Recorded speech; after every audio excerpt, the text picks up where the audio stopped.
Hello students, continuing solution chapter with lecture number 7। तो हमने last lecture में Raoult's law को कंप्लीट जो उसका मैथमेटिकल फॉर्म था, उसके ऊपर न्यूमेरिकल्स थे, वो कवर कर लिए थे। आज हम डिस्कस करेंगे कि कौन कौन से सॉल्यूशंस राउल्ट लॉ को फॉलो करते हैं, कौन से नहीं करते, और उनके क्या रीजंस हैं कि वो फॉलो कर पाते हैं और क्या रीजंस हैं कि फॉलो नहीं कर पाते। तो उसी के ऊपर हम आज टॉपिक शुरू करने वाले हैं, आइडियल और नॉन आइडियल सॉल्यूशंस। तो सबसे पहले हम हेडिंग डालेंगे ideal solutions. So ideal solutions कौन से होते हैं? Those solutions which follow Raoult's law. Those, एक सेकेंड बेटा, those solution which follows Raoult's law. Raoult's law over entire range of concentration. इसका मतलब क्या है वो भी बात कर लेते हैं। Over entire range of concentration, मतलब कि अगर हम कंपोनेंट्स की कंसंट्रेशन को ऊपर नीचे करते रहें तो उससे उस पे कोई फर्क नहीं पड़ना चाहिए, वो आइडियल सॉल्यूशन ही रहना चाहिए, मतलब राउल्ट्स लॉ को फॉलो करना चाहिए उसे, है ना। तो कंसंट्रेशन से उसका कोई लेना देना नहीं होना चाहिए कि हम कंसंट्रेशन चेंज कर दी सॉल्यूशन की तो वो आइडियल से नॉन आइडियल बन गया, मतलब राउल्ट लॉ पहले तो फॉलो कर रहा था लेकिन अब फॉलो नहीं कर रहा। ऐसा नहीं होना चाहिए। ओके, तो यही डेफिनेशन है आइडियल सॉल्यूशंस की, कि दो solution which follows Raoult's law over entire range of concentration are called as ideal solutions. तो देखते हैं कि क्या रीजन है कि ये फॉलो कर रहे हैं, क्या रीजन है कि ये फॉलो कर रहे हैं हमारे राउल्ट्स लॉ को। भाई इसके लिए एक ही कंडीशन होती है, सबसे पहले जो मोस्ट इंपॉर्टेंट हमारी कंडीशन है कि मान लो अगर हमने कोई लिक्विड ए लिया है और प्लस में लिक्विड बी लिया है, ये लो। अब इसके बीच में ए और ए के बीच में इंटरेक्शन होगा। इस सॉल्यूशन में लिक्विड के जो मॉलिक्यूल्स होंगे वो आपस में इंटरेक्ट करेंगे ना, इनके बीच में कुछ इंटरमोलिकुलर फोर्स होगा। यहाँ पे बी बी हो जाएगा, बी और बी के बीच में आ जाएगा। तो जब हम इन्हें मिक्स करेंगे और एक सॉल्यूशन प्रिपेयर करेंगे तो उसमें क्या होगा, ए और बी भी तो आपस में इंटरेक्ट करेंगे ना। ए और बी के बीच में तो कुछ इंटरमोलिकुलर इंटरेक्शंस या फोर्सेस होंगे। तो उनके डिफरेंस पे ही ये आइडियल सॉल्यूशंस का, आइडियल नॉन आइडियल सॉल्यूशंस हम क्लासीफाई करते हैं। कि अगर कि जो इंटरमोलिकुलर फोर्स था ए और ए एंड बी और बी के बीच में, और वो सेम है एज ए और बी के बीच में, देन वो आइडियल सॉल्यूशन कहलाएगा। मींस कि वो क्या कर रहा था, पहले जो फोर्सेस थे वही वापस के वापस वही फोर्सेस हैं सॉल्यूशन में। पहले जो प्योर लिक्विड के अंदर उनके फोर्सेस थे आपस में, वही सेम फोर्सेस क्या हैं मिक्स करने के बाद भी हैं, तो कोई डेविएशन होगा ही नहीं, कोई वो राउल्ट्स लॉ को फॉलो करते रहेंगे बस। ठीक है। तो जो भी कंडीशंस थी, राउल्ट्स लॉ क्या कहता है कि हमारा पी जो है पार्शियल प्रेशर है वो पी नॉट और एक्स के इक्वल होता है। मीन्स अगर हम पी टोटल की बात करें यहाँ पे, तो P not A x A plus P not B x B, यही रहेगा। ये राउल्ट्स लॉ है, इसको फॉलो करेगा। और इसके साथ साथ इसकी क्या प्रॉपर्टीज होती हैं, आइडियल सॉल्यूशंस की प्रॉपर्टीज लिख लेते हैं, थोड़ी सी, दो ही हैं, ज्यादा नहीं है। प्रॉपर्टीज, प्रॉपर्टीज ये हैं कि जब इनको मिक्स करेंगे तो इनकी एंथैल्पी में कोई चेंज नहीं आएगा, कोई हीट ना तो निकलेगी ना ही एब्जॉर्ब होगी। So delta H of mixture है, जो एंथैल्पी ऑफ मिक्सचर है, वो जीरो रहनी चाहिए। ओके। और जो डेल्टा वी है, वॉल्यूम में भी कोई चेंज नहीं आना चाहिए, वॉल्यूम में भी कोई चेंज नहीं आना चाहिए। मतलब जब मान लो हमने 10 ml और 10 ml मिक्स किया तो 20 ml ही बनना चाहिए। ठीक है, 19 और 21 नहीं बनना चाहिए। अगर वो होगा तो आइडियल सॉल्यूशन नहीं रहेगा, वो मीन्स वो नॉन आइडियल सॉल्यूशन होगा। सो ये दो कंडीशंस हैं, इसकी आपको जरूरत है याद रखने की। ठीक है, इसे पॉइंट वाइज आप अलग अलग लिखोगे। Delta H mixture means enthalpy of mixture, enthalpy of mixture. ठीक है, तो ये जीरो रहनी चाहिए। और ये क्या है, difference in volume, difference in volume, या चेंज इन वॉल्यूम कह दो आप, ज्यादा अच्छा लगेगा ये। Change in volume. ओके बेटा। तो अभी हम, ये तो सिंपल था, इसके एग्जाम्पल भी लिख लेते हैं। इसमें कुछ खासा वो नहीं था कि हमें कोई कुछ कॉन्सेप्ट ज्यादा सीखना पड़ा। बस हमें दो चीजें याद रखनी है, एक इंट्रैक्शंस याद रखने हैं, इंट्रैक्शंस, और नीचे दो पॉइंट आपको जो लिखवाए हैं वो याद रखने हैं कि इंट्रैक्शंस हैं वो सेम रहने चाहिए, और ये डेल्टा एच मिक्सचर और डेल्टा वी मिक्सचर जीरो होने चाहिए। ये चीजें याद रखनी है। इसके एग्जाम्पल्स भी लिख लेते हैं हम कुछ, कि कौन कौन से हैं जो जनरली आइडियल सॉल्यूशन की तरह बिहेव करते हैं over entire range of concentration. So सबसे पहला हमारा एग्जांपल हो जाएगा बेंजीन और टोल्यूइन का। एक जो ऑलमोस्ट सेम फैमिली के होते हैं ना, बेंजीन जैसे हाइड्रोकार्बन है सिंपली, ये इनमें कोई फंक्शनल ग्रुप नहीं लगा हुआ। बेंजीन टोल्यूइन हो गए, एन हेक्सेन एन हेप्टेन हो गया, एन हेक्सेन एन हेप्टेन हो गया। तो ये एक ही फैमिली के मेंबर्स हैं, ज़्यादा इनमें मॉलिक्यूलर मास में डिफरेंस नहीं है, तो इसलिए ये आइडियल, मतलब आइडियल सॉल्यूशन कहलाएंगे, मीन्स राउल्ट्स लॉ को फॉलो करेंगे। और इसका एक और एग्जांपल है क्लोरो इथेन और bromoethane. Chloroethane plus bromoethane. तो ये एग्जांपल्स आपको याद रखने हैं, और इसके लिए एग्जांपल्स के लिए आप एनसीईआरटी को भी रेफर कर सकते हो, उसमें सारे एग्जांपल्स दे रखे हैं। क्लियर है बेटा? तो अभी हमारा जो मेन मुद्दा है उसी पे हम चलते हैं, नॉन आइडियल सॉल्यूशन। वही सबसे इंपॉर्टेंट है हमारे लिए आज के लेक्चर में, नॉन आइडियल सॉल्यूशन। अब नॉन आइडियल सॉल्यूशन क्या होगा? जो फॉलो नहीं करेंगे। दो सॉल्यूशंस, दो solutions which do not follow, which, क्या हो रहा है इसे, which do not follow Raoult's law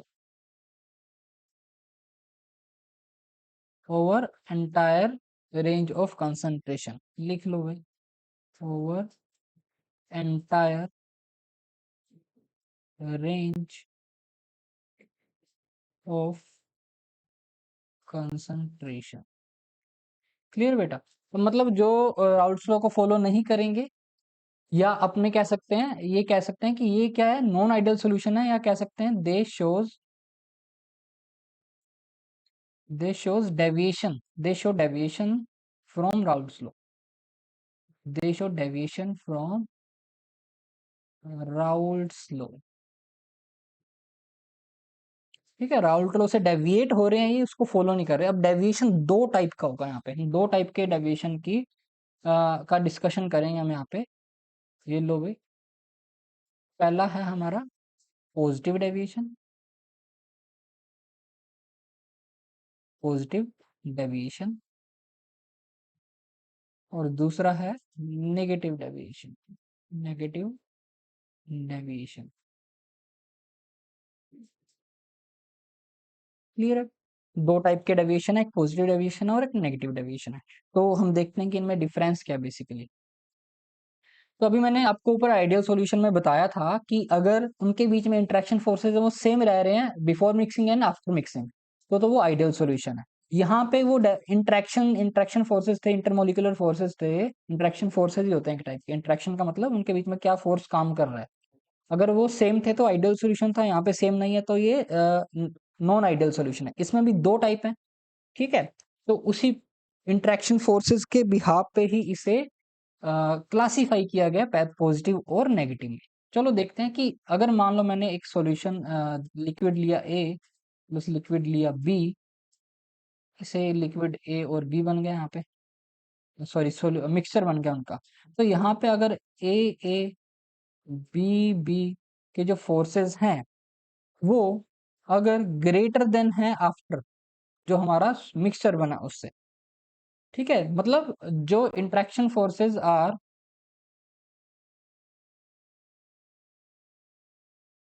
interaction forces, interaction अपने कह सकते हैं interactions are weaker, actually interactions are weaker as compare to, as compare to their pure form, as compare to their pure form. मतलब जो वो pure form में थे आपस में जो इंटरेक्ट कर रहे थे उनमें ज्यादा फोर्सेस था आपस में। अब देखो इससे होगा क्या, इससे अपने को क्या नुकसान हो रहा है, क्या इस पे इफेक्ट आ रहा है उनकी प्रॉपर्टीज पे, वो ही हमें स्टडी करनी है। कि जब मोलिकुलर फोर्सेस होते हैं वो पहले से कम हो जाएंगे तो क्या होगा, उनके बीच में जो स्पेस है वो बढ़ जाएगा, वो थोड़ा थोड़ा दूर जाएंगे, है ना, थोड़ा थोड़ा दूर जाएंगे। यही सेम चीज अपने यहाँ पे देखें नेगेटिव डेविएशन में, ये ए था, ये हमारा बी था, बी और बी, और यहाँ पे आपका ए बी टाइप का इंटरेक्शन है न्यू मिक्सचर में। तो यहाँ पे जो ए और बी इंटरमोलिकुलर फोर्सेस हैं वो लेसर देन है ए बी टाइप के इंटरमोलिकुलर फोर्सेस से। अब क्या होगा, नेगेटिव डेविएशन में ये इंटरमोलिकुलर फोर्स बढ़ जाता है। ये था रीजन। अब इसके इफेक्ट क्या है, इफेक्ट ये है, वैसे तो सबसे पहली लाइन हमें देखनी चाहिए थी पॉजिटिव डेविएशन होता क्या है, वो यहाँ अपने ऐड कर सकते हैं, बाद में भी ऐड कर सकते हो कि जो राउल्ट लॉ था उसे डेविएट हो रहा है, मैथमेटिकल फॉर्म में बता रहा हूँ अभी आपको। मैथमेटिकल फॉर्म में डेविएशन को हम कैसे शो करते हैं कि जो पी टोटल है वो ग्रेटर देन है P A plus P B से।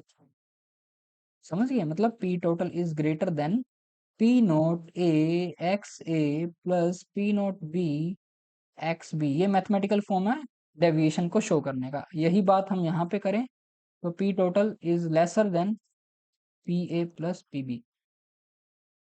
ओके, तो मतलब जो अपने राउल्ट लॉ से कैलकुलेशन कर रहे थे वेपर प्रेशर की P A plus P B करके फ्रॉम राउल्ट्स लॉ से जो कैलकुलेशन कर रहे थे वो हमारा मान लो थ्योरेटिकल चीज है।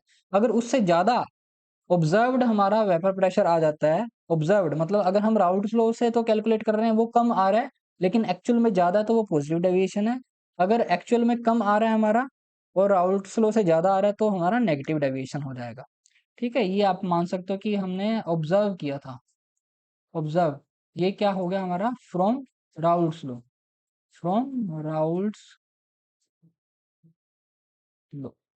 ठीक है, अब ये ऊपर क्या था, स्ट्रॉन्गर इंटरेक्शन थे, याद रखना ऊपर। ठीक है, तो ये पी टोटल अगर आप इसे लिखोगे तो यहाँ पे आ जाएगा आपका P not A x A plus P not B x B. अब इनके इफेक्ट क्या रहने वाले हैं, वेपर प्रेशर पहले से कम हो जाना, वेपर प्रेशर पहले से बढ़ जाना।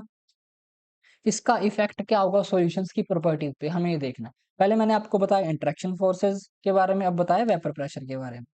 तो इससे होता क्या है कि जब हम एक चीज नेचुरली सोचो, यहाँ पे क्या था ऊपर वाले में, फर्स्ट वाले में, कि पहले वाले में वो ज्यादा स्ट्रोंगली बाइंड करके रह रहे हैं, बाद में जब उनको मिक्स किया तो वो थोड़े थोड़े दूर रह रहे हैं, मतलब उनमें उतना वो अच्छी दोस्ती नहीं हो पा रही है, उनमें वो प्यार नहीं है, इसलिए वो थोड़ा थोड़ा दूर जा रहे हैं। तो ऐसी प्रोसेस जिसे आप थोड़ा कम पसंद करते हो, क्या आप ऑटोमेटिकली कर लोगे, नेचुरली कर लोगे, नहीं कर पाओगे ना, आपसे फोर्सफुली करवाया जाएगा वो चीज। तो फोर्सफुली जो प्रोसेसेस होते हैं उनके लिए जो डेल्टा एच मिक्सचर होता है वो हमेशा क्या होता है, पॉजिटिव होता है। ठीक है, वो पॉजिटिव होगा, मतलब ये जो मिक्सिंग होगी, mixing is exothermic, sorry endothermic, is endothermic. यहाँ पे क्या है, यहाँ पे फोर्सेस मिक्स करने के बाद आपस में बढ़ रहे हैं, मतलब ए और बी पास आ रहे हैं नेगेटिव डेविएशन में। नेगेटिव डेविएशन में आपस में ए और बी ज्यादा पास आ रहे हैं as compare to their pure form, मतलब वो पहले जब अलग अलग रह रहे थे उससे ज्यादा अच्छा इनमें इंटरमोलिकुलर फोर्सेस बन रहे हैं, वो पास पास आ रहे हैं, अट्रैक्ट हो रहे हैं। तो ऐसी प्रोसेसेस ऑटोमेटिकली हो जाती हैं, नेचुरली हो जाती हैं, मतलब उनको हमें बाहर से फोर्स नहीं लगाना पड़ेगा कि यार तुम धक्का करो और मिक्स हो जाओ। मिक्स तो हम करेंगे ही करेंगे, मीन्स ऐसे प्रोसेसेस के लिए डेल्टा एच मिक्सचर होता है वो नेगेटिव होता है, वो होता है negative. Delta H mixture is negative, और इसे हम कहते हैं एक्सोथर्मिक। हीट निकलती है, ठीक है, हीट निकलती है ऐसी चीजों को करने पे, एक्सोथर्मिक। क्लियर है बेटा। तो ये एक तो ये डिफरेंस हो गया, एक पहले वेपर प्रेशर वाला था, इंट्रैक्शन वाला था, फिर हमने देखा एंथैल्पी ऑफ मिक्सचर, जो कि पहले मैंने आइडियल सॉल्यूशन में बताया था, वहां पे क्या थी, जीरो थी, वहां पे कोई डिफरेंस नहीं आ रहा था, पहले उनको मिक्स करने पे कोई हीट इवॉल्व नहीं हो रही थी, ना कोई हीट रिलीज हो रही थी, मतलब एब्जॉर्ब हो रही थी, सॉरी। एक चीज और, delta we, delta we mixer. अब बताओ कि पहले इंटरमोलिकुलर फोर्स ज्यादा था, अब कम है, तो दूर मिक्स करने के बाद वो दूर दूर चले जाएंगे, दूर दूर जाएंगे तो वॉल्यूम बढ़ेगा पहले से, वॉल्यूम बढ़ेगा तो अपने क्या कहेंगे, ग्रेटर देन 0। मतलब अगर मैं 10 ml किसी का ले रहा हूँ, 10 ml किसी का ले रहा हूँ, तो ग्रेटर देन 20 आएगा आफ्टर मिक्सिंग। समझ गए बेटा? सॉरी, ये साइन, हाँ साइन सही है। मतलब 10 ml मिक्स करने के बाद या तो आपको 20 ml से ज्यादा ही मिलेगा, 20.5 हो सकता है, 21 ml मिल सकता है। ओके। और यहीं हम बात करें नेगेटिव डेविएशन में, यहाँ पे क्या था, डेल्टा वी मिक्सर क्या होगा, नेगेटिव होगा। क्यों? क्योंकि वो और पास में आ रहे हैं, वो स्ट्रोंगली बाइंड कर पा रहे हैं। तो ऐसे केस में हमें क्या मिलेगा, वॉल्यूम पहले से कम मिलेगा। अगर आप 10 + 10 करोगे तो जो आपका आएगा वो पहले से कम ही आएगा, मतलब लेसर देन 20 आएगा, लेसर देन 20 आ जाएगा। क्लियर है बेटा? तो ये कुछ बेसिक डिफरेंसेस हैं पॉजिटिव डेविएशन और नेगेटिव डेविएशन के बीच में। एक और चीज है जो सभी में कॉमन होती है, जो डेल्टा जी रहेगा, गिब्स एनर्जी में चेंज रहेगा, वो हमेशा नेगेटिव ही रहता है। वो चाहे पॉजिटिव डेविएशन हो चाहे नेगेटिव डेविएशन हो। तो इसके लिए आप डेल्टा जी मिक्स लिखोगे नेगेटिव आएगा, डेल्टा जी मिक्स लिखोगे नेगेटिव आएगा। ये दोनों में सेम है, ये सिमिलैरिटी हो जाएगी। और एक चीज और, डेल्टा एस एंट्रोपी में चेंज, ये हमेशा मिक्सचर की पॉजिटिव होती है। आप किसी भी मिक्सचर को, दो चीजों को ऐड करोगे तो रैंडमनेस बढ़ेगी, एंट्रोपी उसी चीज को बताती है। एस क्या होता है, एंट्रोपी। डेल्टा एस होता है एंट्रोपी में चेंज।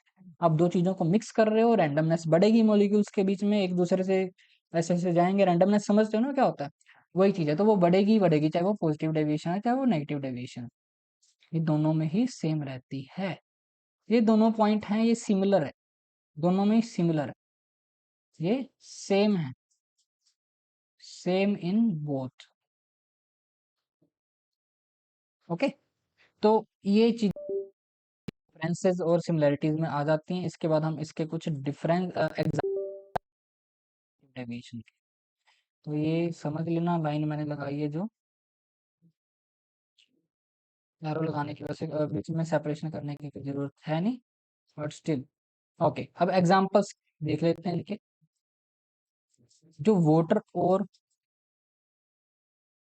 इथेनॉल का एग्जांपल ले लो, वाटर प्लस इथेनॉल, क्या होगा, इनका जब मिक्सर बनाएंगे पॉजिटिव डेविएशन शो करेंगे। क्या रीजन है, हमने क्या डेफिनेशन पढ़ी थी पॉजिटिव डेविएशन की, कि जब उनको मिक्स करते हैं हम, तो उनके बीच में इंटरमोलिकुलर फोर्सेस पहले से कम हो जाते हैं, पहले से कम हो जाते हैं। तो सेम यहाँ पे होगा, वाटर में पहले क्या था, हाइड्रोजन बॉन्डिंग थी, अच्छी खासी हाइड्रोजन बॉन्डिंग है, ठीक है। जब हम मिक्स करेंगे, मिक्सचर में क्या होगा कि जो हाइड्रोजन बॉन्डिंग है, वो हाइड्रोजन बॉन्डिंग वीक हो जाएगी पहले से, weak due to interfere of ethanol molecules, due to interfere of ethanol molecules. अब क्या, वाटर के मॉलिक्यूल्स के बीच में इथेनॉल के मॉलिक्यूल्स आने लग जाएंगे, जिससे वाटर वाटर आपस में हाइड्रोजन बॉन्डिंग अच्छी नहीं बना पाएंगे। यहाँ पे हाइड्रोजन बॉन्डिंग क्या है, स्ट्रॉन्गर है। तो पहले से इंटरमोलिकुलर फोर्सेस कम हो गए, तो ये किसका एग्जांपल हो गया, पॉजिटिव डेविएशन का एग्जांपल हो गया हमारे पास। ठीक है। ऐसे आपको ना, अगर आपको केमिकल बॉन्डिंग की थोड़ी नॉलेज है, 11th क्लास का जो चैप्टर हमारा फोर्थ चैप्टर है, अगर उसकी आपको अच्छी खासी नॉलेज है, तो आपको याद करने की भी जरूरत नहीं पड़ेगी इनके एग्जांपल्स। फिलहाल तो आप याद कर लो, लेकिन रीजन अगर आपको निकालना आ पा रहा है, उसका क्या रीजन है कि ये पॉजिटिव डेविएशन शो कर रहा है, मतलब through examples, through intermolecular forces, कि आप मॉलिक्यूल देख के बता दो कि हाँ इसमें पहले ये वाला इंटरमोलिकुलर फोर्स था, अभी ये वाला है, तो ये पॉजिटिव डेविएशन शो करेगा या नेगेटिव शो करेगा। तो सबसे बेटर वो चीज है। और इसके एग्जांपल आप ले लो, इथेनॉल प्लस ETOH का मतलब बेटा इथेनॉल होता है, ठीक है, कहीं कंफ्यूज मत हो जाना जो पहली बार देख रहे हैं। इथेनॉल प्लस एसीटोन हो जाएगा, और हमारा हो जाएगा carbon disulphide, carbon disulphide CH2 plus acetone. और इसमें आप देख सकते हो chloroform plus carbon tetra chloride CCl4। ये आपको तीन चार एग्जांपल्स कुछ ध्यान देने हैं इसके लिए।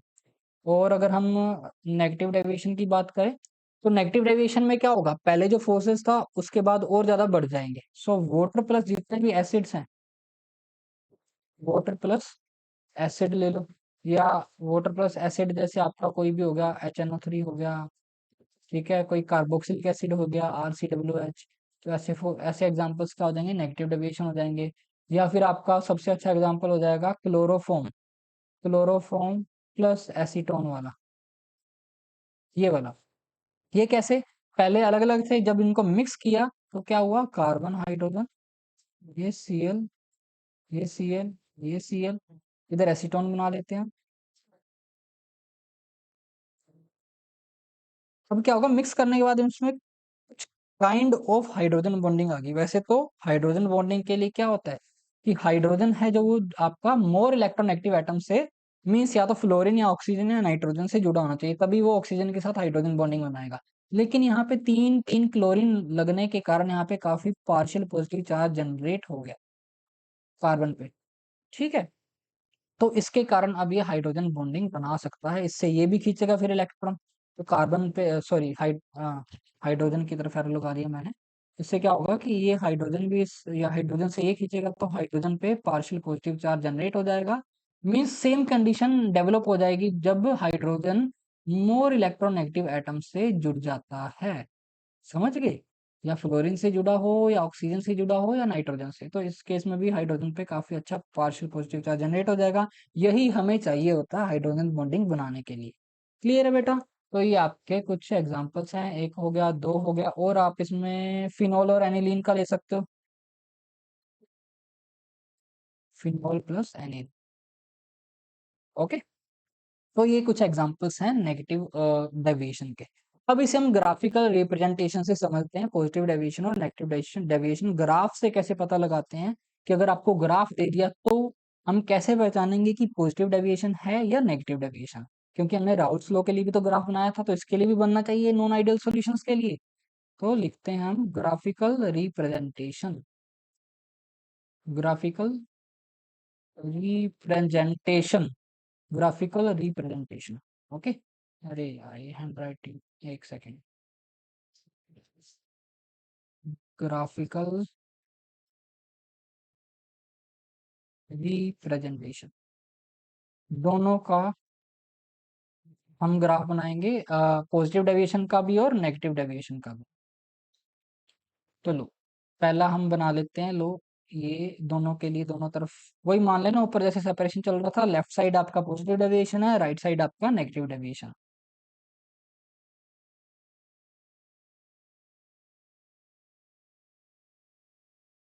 सिंपल है, कुछ ज्यादा वो नहीं है, जैसे हम वहां पे बना रहे थे। ये पी नोट ए हो गया, ये पी नोट बी हो गया हमारा, ये भी सिमिलरली पी नोट ए ले लो, इधर यहाँ पे पी नोट बी ले लो, वही सेम चीजें।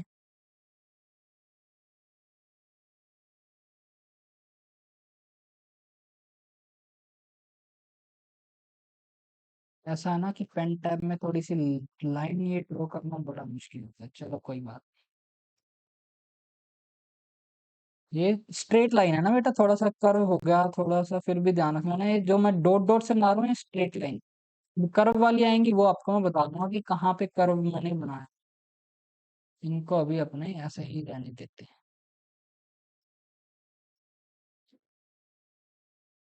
लो भी, यहाँ पे मोल फ्रैक्शन थे, ए का 1, बी का 1, ए का यहाँ पे बी का 0 हो जाएगा, और यहाँ पे ए का 0 हो जाएगा।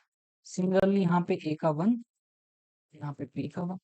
ठीक है, तो ये चीज अब यहाँ पे होगा क्या, पॉजिटिव डेविएशन में हमने देखा था वेपर प्रेशर पहले से ज्यादा हो रहा है, तो ये जो टोटल प्रेशर है वो पहले से ज्यादा होना चाहिए, ऐसे करके। ओके, तो ये येलो लाइन है जो, ये कर्व वाली लाइन है, ये कर्व वाली लाइन बनाई है मैंने, ज्यादा ही कर्व बना दिया, कोई बात नहीं, ये लो, इतना कर्व चलेगा। ओके, सेम आप बी का भी, ए का भी वेपर प्रेशर बनाओ, चाहे बी का बनाओ, इंडिविजुअल कंपोनेंट्स का, तो वो भी कर्व वाला जाएगा। तो ये ध्यान रखना है, कर्व थोड़ा अच्छा ना बने तो भी समझ जाना, ऐसे करके। इधर भी आपका कर्व वाला रहे।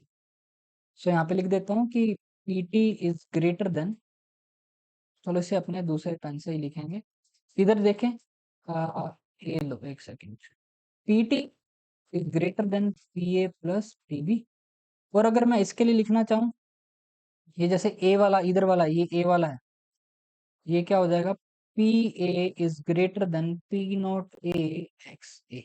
सिमिलरली यहाँ पे P B greater than P not B x B हो जाएगा। ये इधर साइड में लिख देता हूँ क्योंकि काफी छोटा आ गया है।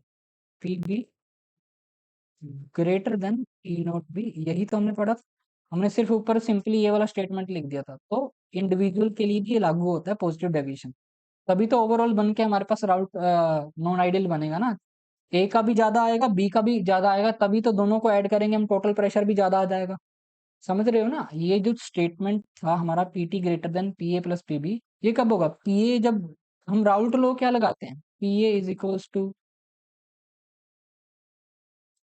P A equals to P note A x A आता है ना? अगर राउल्ट लॉ ये है तो यहाँ पे ये चीज हो जाएगी, यहाँ पे क्या हो जाएगा, साथ के साथ लिख देते हैं, यहाँ पे लेसर देन हो जाएगा।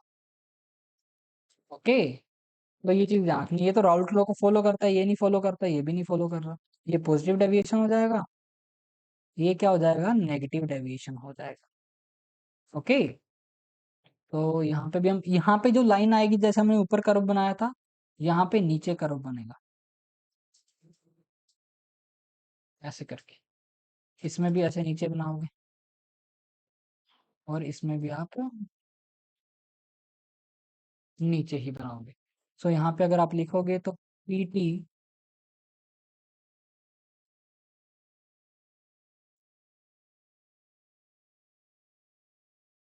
ये लो, ये लिख देते हैं यहाँ पे, PT is lesser than P A plus PB.